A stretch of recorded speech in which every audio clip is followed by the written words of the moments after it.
Andy, how would you sort of self-assess your own performance today in the first half? Yeah, I feel like for us, we didn't get into much of a rhythm early, and you know, consecutive 3-and-outs, and we started to get a drive together, and then we had the turnover, had some penalties that set us back at times, and so we'd like to be a little more efficient, more consistent with our performance, but it was nice to get the deep ball to Rodney. He made an unbelievable play, and for him too, who just had a baby, to make that play, and I think he rocked a baby afterwards. I think that was pretty good. So I mean, there's some takeaways that we can say. There's some things that we did well, but I think overall we would like to be a little more consistent. What did you see on that deep ball, both pre-snap and after the snap, just knowing you had him singled up over there? Yeah, it was just a one-on-one play, and he made a heck of a catch. It's 2 weeks in a row that he's made a catch like that, going over somebody and making it, and big play for us. So yeah, I mean, just one-on-one coverage and let our guys go have a chance to make a big one. Andy, Matt was just telling us that rhythm you're searching for has been there in practice. That you felt that in practice. What do you pinpoint as maybe the reason why it hasn't translated into these two games? Yeah, it's tough because it's not every starter's out there, and I mean, you're not going to say that that's an excuse of anything, but I think once we get that and we get our group and our guys out there, I think we'll feel a little bit more, like I'm saying, consistent with what we're doing. Like I said, we have seen it in practice. You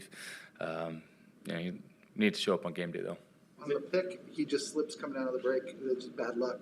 Yeah, it was unfortunate. There's a big window there for him to make a play. Now that's going to get us down there. We got a chance of kicking a field goal or at the end of the half, and it's unfortunate that he slipped.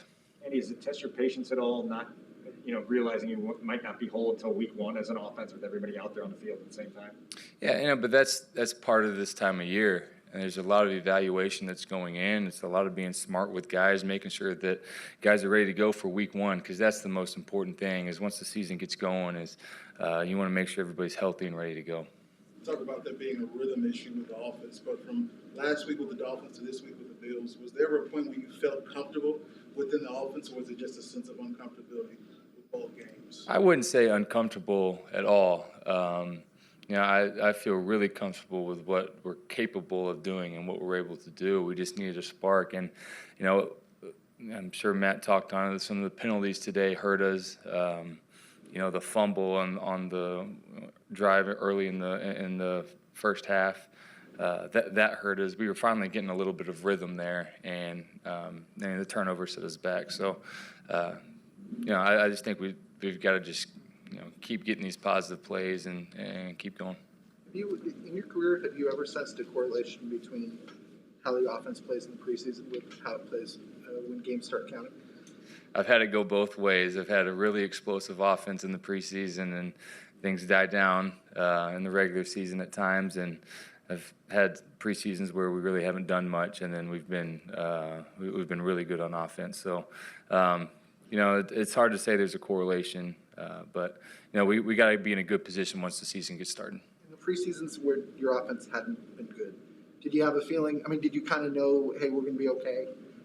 In the moment, or were you ever rattled by the lack of preseason performance? No, I mean, do you want to perform well in the preseason? Absolutely. But there's also a lot of different factors that are involved, a lot of different things. You may not be game planning certain times. You're trying to get certain guys involved, trying to see what guys can do. There's a lot that goes into the preseason. So, yes, you'd like to say that you're going to be really good on offense throughout the whole preseason, but sometimes this doesn't work out that way.